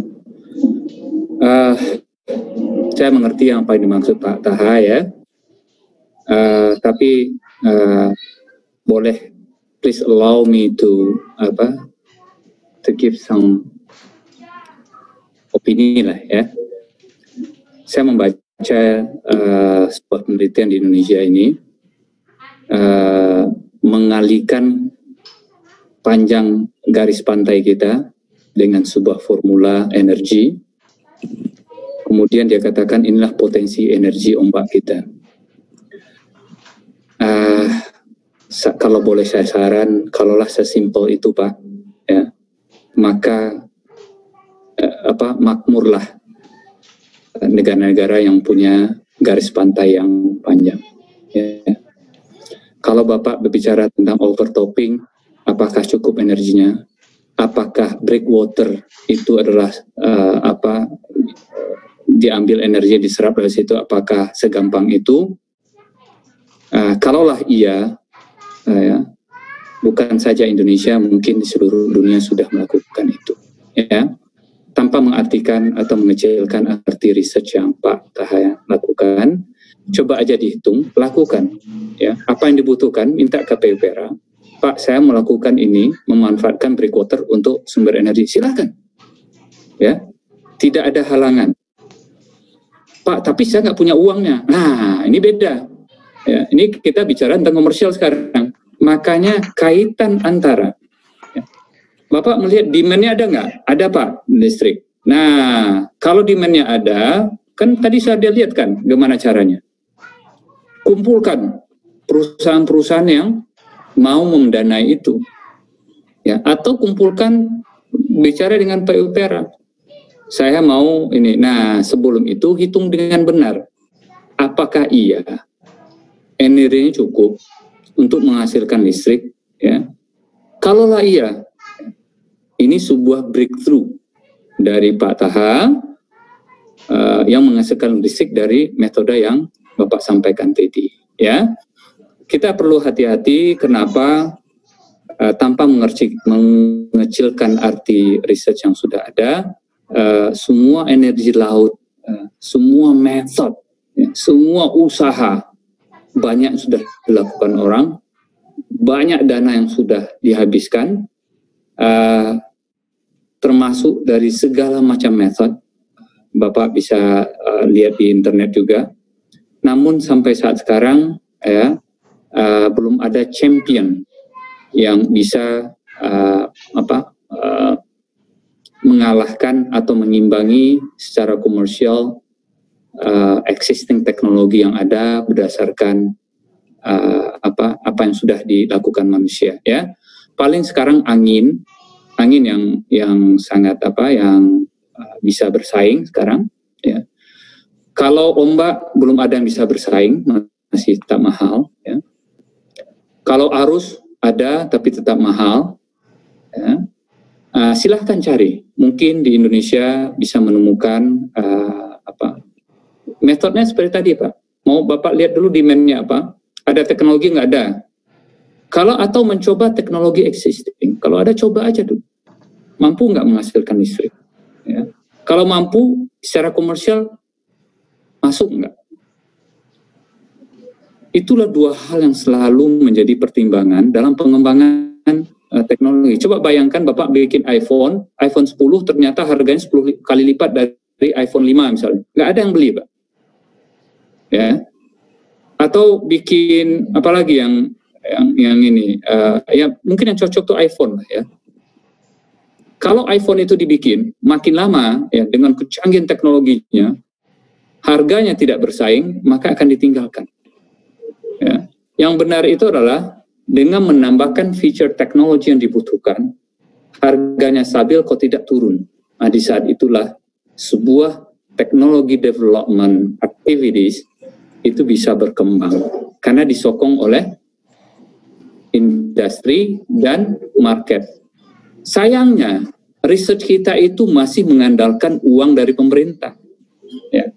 Kalau Bapak mengandalkan uang pemerintah, kalau saya nggak salah, ya, Bapak itu lebih banyak menghabiskan waktu untuk membuktikan bahwa uang itu digunakan secara benar daripada melakukan risetnya sendiri, benar nggak? Ya.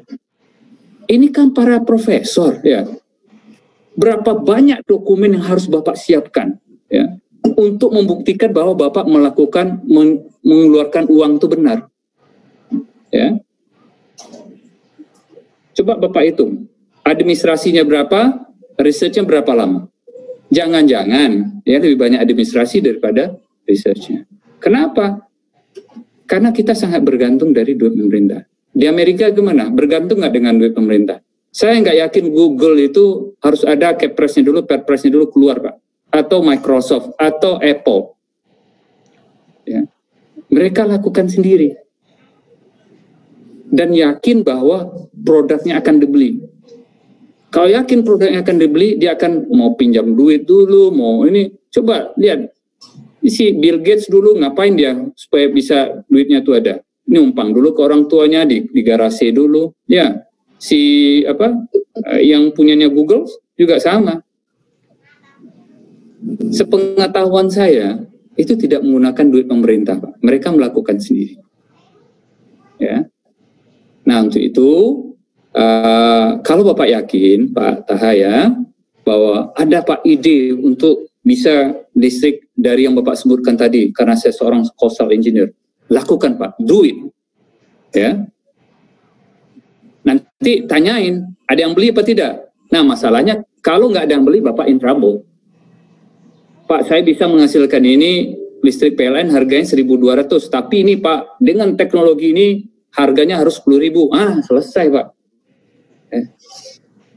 Tapi dengan pengembang teknologi, PLN bisa misalnya harga PLN 1.400, Bapak jual dengan harga 1.000 dan teknologi ini, saya yakin Pak, Bapak nggak perlu membuat proposal ke PLN. PLN akan datang sendiri Pak, untuk mengambil listrik dari Bapak. Ya, nggak perlu menjajakan. Kenapa? Harga PLN 2.000, Bapak jual hasilnya 1.500. Ya, maka disitulah yang dinamakan dengan research yang berbasis kepada demand. Ya, riset Bapak nggak cari-cari lagi demand-nya apa. Ini udah jelas kok, PLN kalau Bapak bangun itu harga 1.500 misalnya. Selesai Bapak. Ya. Nah, itulah kira-kira view dari saya. Mohon maaf kalau nggak bermaksud untuk mendiscourage Bapak-bapak, tapi karena di sini di Indonesia ini research itu adalah cost center, itu dianggap cost. Ya, Balitbank ESDM juga gede Pak costnya Pak. Setahun itu, waduh. Ya. Nah, untuk itu ini kita ubah. Bisa nggak R&D itu tidak lagi menjadi cost center, tapi profit center. Hasilnya menghasilkan paten menghasilkan uang. Disitulah nanti riset itu bergulir dari penjualan IP, intellectual property dari riset yang kita hasilkan. Itu kira-kira Pak. Makasih. Pak Moderator, ada sedikit komen untuk Pak Archandra. Pak Archandra, kebetulan saya yang hubungi Bapak kemarin, kita yang komunikasi. Yang pasti alhamdulillah Bapak sudah memberikan sesuatu yang sesuai dengan arahan.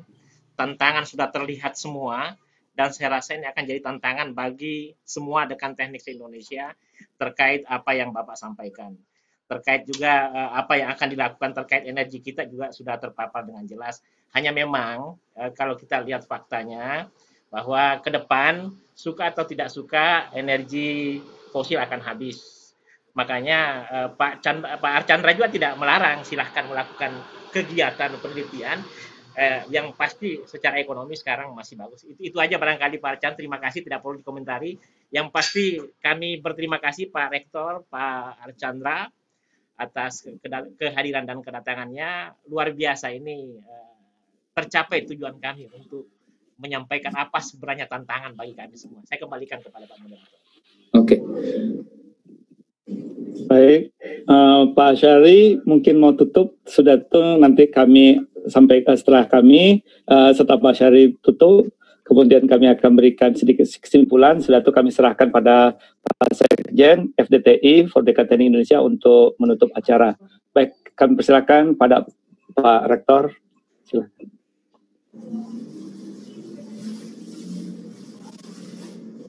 Tolong unmute dulu Pak Rektor.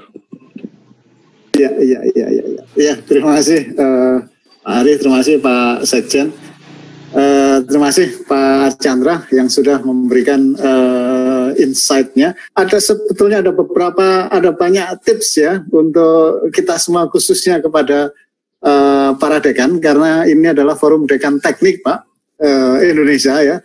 Jadi orang-orang teknik semua ini, dekan-dekan yang punya tanggungan mahasiswa yang lulusannya diharapkan itu bisa ikut berperan dalam berkontribusi mengatur ataupun berperan di pengelolaan energi Indonesia. Ada beberapa tips kalau yang saya catat tadi dari paparan Pak Chandra. Yang pertama tentang kondisi energi. Sudahkah memenuhi 4 ideal yang diinginkan oleh bangsa. Yang kedua, tips untuk melakukan riset, karena perguruan tinggi kita ini risetnya juga diharapkan, yaitu riset itu dibangun dengan melihat ujung dari teknologi yang ada, baru kita mulai. Dan riset itu harus sangat erat antara technical dan financial. Untuk SDM-nya, untuk anak-anak kita, supaya successful transformasi atau anak-anak ini bisa melakukan perubahan, mari tips dari Pak Archandra tadi, bahwa anak-anak untuk paham, untuk mau bertindak, dan untuk berani bertindak. Itu beberapa tips dari saya. Atas nama, tapi mungkin sebelum nanti ditutup, barangkali Pak Ari, Pak Archandra diberi kesempatan gitu ya untuk sesi penutup dari saya selaku pembahas yang ditugaskan oleh Forum Dekan, menyampaikan terima kasih pada Pak Archandra. Terima kasih pula kepada Forum Dekan Teknik Indonesia, moderator Pak Ari, Pak Nizam yang sudah keluar dari ruangan, dan Pak Sekjen serta Bapak Ibu semua. Sesungguhnya ada beberapa informasi tentang ITS, tentang yang sudah dilakukan ya. Cuma rasanya waktunya juga sudah tidak memungkinkan ya. Kami di ITS itu ada perkapalan, ada inovasi-inovasi yang ada banyak, termasuk blok Masela, Pak. Ini menarik sekali. Blok Masela ini adalah eksplorasi baru. Ini menyerap tenaga kerja yang luar biasa. Nah, ini sesungguhnya bisa kita garap bersama-sama. Ada beberapa usulan, kemudian ada kapal, ada floating, offload. Kemudian Pak Archandra dulu yang menginginkan untuk dilakukan offshore ya, dilakukan pabriknya itu ada di darat. Wah, ini luar biasa, Pak. Nah, ini yang baru akan dilaksanakan, termasuk di eksplorasi enhancement oil recovery, Pak. Ini peran perguruan tinggi banyak sesungguhnya. Kami siap ya, di ITS itu ada banyak sekali program studi teknik yang sangat terkait dengan oil and gas, dengan perkapalan transportasi, dengan kelistrikan. Nah, itu sesungguhnya ada banyak view yang bisa dilakukan oleh kawan-kawan dekan teknik di Indonesia. Demikian, terima kasih atas paparannya, atas pencerahannya Pak Archandra. Saya selaku pembahas yang ditugaskan. Sekali lagi terima kasih, mudah-mudahan bisa ketemu lagi di waktu yang lebih cerah dan mencerahkan. Terima kasih. Saya serahkan kembali ke Pak Ari. Terima kasih Prof. Azhari dan Pak Rektor ITS. Baik, sebelum kita tutup dan sebelum kita serahkan closing remarks-nya dengan Sekjen FDTI, izinkan saya sampaikan ini pepatah petitih Melayu sedikit, Pak. Betuah parang karena hulunya, hulu di kepal elok terasa. Betuah Pak Chandra karena ilmunya, ilmu diamalkan agar Indonesia jaya. Apalah tanda si kayu jati, kayunya keras sekeras besi. Apa tanda kita adalah guru sejati, mau bekerja keras sepenuh hati. Apa tanda akasia dan meranti, kayu unggul kerasnya terbukti. Apa tanda orang Indonesia sejati, bekerja tekun sampai mati. Baik, kami persilakan kepada Pak Sekjen untuk menutup acara. Dan sekali lagi kami atas nama moderator, jika ada tersilap tutur bicara, jemari disusun, maaf kami minta. Kami persilakan kepada Pak Dr. Isradi. Boleh closing remark dari saya enggak? Iya Pak Chandra. Iya, ya maaf sekali. Iya, tadi Bapak belum ya. Oh iya. Silakan Pak Dr. Chandra. Baik, terima kasih ke Pak Isradi ya yang sudah memfasilitasi acaranya, Pak Rektor ITS, Pak Ari, Bapak, Ibu-ibu yang hadir pada siang ini. Pertama, saya mohon maaf kalau dalam penyampaian tadi ada yang kurang berkenan ya. Yang kedua, kalau ingin berdiskusi lebih lanjut atau mengetahui tentang pikiran-pikiran saya tentang suatu masalah, saya kadang-kadang tulis di Instagram. Ya, ke Bapak silahkan lihat di Instagram saya. Ya. kalau nggak salah Archandra.tahar kalau nggak salah ya, yang resmi. Juga di Facebook saya tulis juga beberapa tentang persoalan oil and gas, tapi tetap dengan rambu-rambu bahwa sebagai yang sudah di luar di pemerintahan, kalau ada yang bertanya tentang pemerintahan mungkin saya nggak bisa jawab. Karena apa? Kita menghormati siapapun yang diberi amanah untuk memegang jabatan di pemerintahan saat ini. Jadi persoalannya akan kita tinjau dari dua sisi aja, technical, komersial. Ya, aspek politiknya akan saya jauhi. Karena apa? Karena ada yang berkompeten untuk menjelaskannya. Ya, misalnya tadi saya bertanya tentang kenapa blok rokannya, kenapa ini, kenapa? Kalau udah bersentuhan dengan politiknya, mungkin nggak akan saya jawab. Ya, kita membuat budaya baru. Seperti di Amerika, presiden yang selesai itu tidak mau mengomentari presiden yang sedang memangku jabatan. Ya, kenapa? Inilah saling menghormati, bentuk kita membangun budaya politik baru. Ya, juga tadi kalau ada yang merasa bahwa Bapak terlalu pesimis dengan ide saya, enggak, silahkan lakukan. Ya, tapi intinya seperti framework yang saya katakan, demand. Kalau demand-nya ada dan menghasilkan nanti secara komersial, disitulah research akan bergulir dan berjalan dengan baik, insya Allah. Ya. Yang terakhir juga salam kenal kepada bapak-bapak semua. Mungkin nggak pernah mendengar saya berkomentar secara langsung ya, melihat di TV atau di media sosial yang lain. Saya mengucapkan salam kenal buat bapak-bapak semua, bapak ibu ya. Kalau ada kesempatan, ada yang perlu saya jelaskan terhadap topik tadi atau yang lain, silahkan kontak saya. Dan juga kalau saya ke ITS itu udah 2 kali ya Pak Ansari ya, 2 kali kalau nggak salah ya. Waktu ke lab hidro kita Pak. Lab hidro. Kampus sama saya. Iya, oh iya ingat saya ya. Nah, kalau saya ingin sekali jalan-jalan ke universitas Bapak untuk tatap muka karena beda. Nah, Pak Ansari coba tanya, sewaktu saya di mana di tatap muka beda nggak dengan yang di webinar ini? Beda kan ya? Nah, beda. Ya, di sini mungkin nggak ada marah-marahnya, tapi kalau Bapak kantor saya dulu ya SDM, ya mungkin kadang-kadang saya nggak sabaran juga melihat perubahan itu terlalu pelan. Pinginnya kita merubah secepat-cepatnya, tapi waktu ada batasnya. Apa yang bisa kita perbuat ya. Jangan sampai kita merasa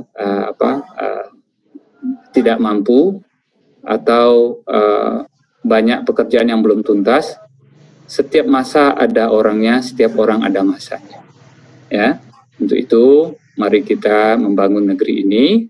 Banyak persoalan kita, banyak tantangannya. Jangan patah semangat. Persoalan itu banyak dan kita insya Allah masih diberi waktu.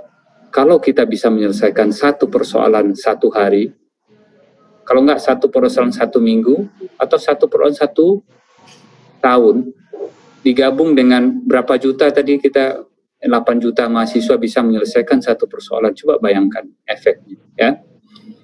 Untuk itu hari ini terima kasih saya ucapkan, mohon maaf yang sebesar-besarnya kalau dalam penyampaian tadi ada yang kurang berkenan, ada rasa arogan, ada rasa sombong dan lain-lain. Semoga kita dihindarkan dari sisi itu. Terima kasih. Assalamualaikum warahmatullahi wabarakatuh. Terima kasih Pak Archandra. Jadi akhirnya saya mewakili Prof. Nisam, PLT Dirjen Dikti dan Ketua Umum FDTI. Mohon maaf sebesar-besarnya jika dalam pelaksanaan ini ada yang kurang. Terima kasih besar kepada Pak Archandra Tahar, Pak Ashari, Pak Ari, dan teman-teman semua atas kehadirannya. Sesuai dengan misi Prof. Nisam ingin menjadikan perguruan tinggi sebagai matahari pencerahan bagi semuanya. Nah, akhirnya apa yang kita lakukan hari ini, saya rasa dari lubuk hati yang paling dalam adalah untuk bangsa dan negara. Maka itu saya akan tutup acara ini dengan secara bersama-sama kita mendengarkan lagu padamu negeri. Terima kasih Pak Archandra, terima kasih Pak Asari, terima kasih semuanya. Assalamualaikum warahmatullahi wabarakatuh. Modric encerrado y lo hace otra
Ya, terima kasih Bapak Ibu sekalian. Jadi Pak Archandra, Pak Asari sekali lagi terima kasih dan Bapak Ibu sekalian. Jadi kita ada misi sebenarnya. Kita ingin ada semacam peta jalan pengelolaan energi di Indonesia atau mineral di Indonesia. Dan ada Pak Archandra, ada Bapak-bapak semua. Saya rasa kalau kita sinergi, kita akan mampu melakukan itu semua. Sekali lagi mohon maaf sebesar-besarnya. Terima kasih atas waktunya. Salam dari Prof. Nisam. Sebenarnya beliau ingin bersama Bapak, Ibu sekalian, tapi ada tugas dari Mas Menteri yang harus beliau sampaikan. Sekali lagi, saya atas nama Forum Dekan Teknik Indonesia mengucapkan terima kasih dan mohon maaf sebesar-besarnya jika ada kekeliruan. Assalamualaikum warahmatullahi wabarakatuh. Waalaikumsalam. Terima kasih Pak Prof, Pak Isradi semua, Pak Ari. Makasih.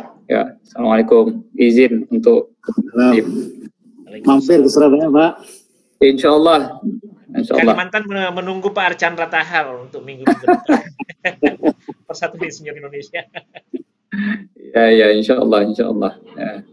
Ya. Makasih Bapak-Bapak semua. Pak Sari, ya. Pak Sekjen, Izin ya. Semua Bapak Ibu-Ibu, kami ya. Bagi Bapak Ibu dekan yang punya ide, punya saran atau punya pandangan terkait pengelolaan mineral di Indonesia atau penggunaan energi hijau, silahkan diberi masukan ke FDTI dan lain-lain. Ya itu aja, barangkali saya kembalikan ke panitia, silahkan panitia. Pak Asari sekali lagi terima kasih banyak Pak. Pak Asari, silahkan Pak Bambang.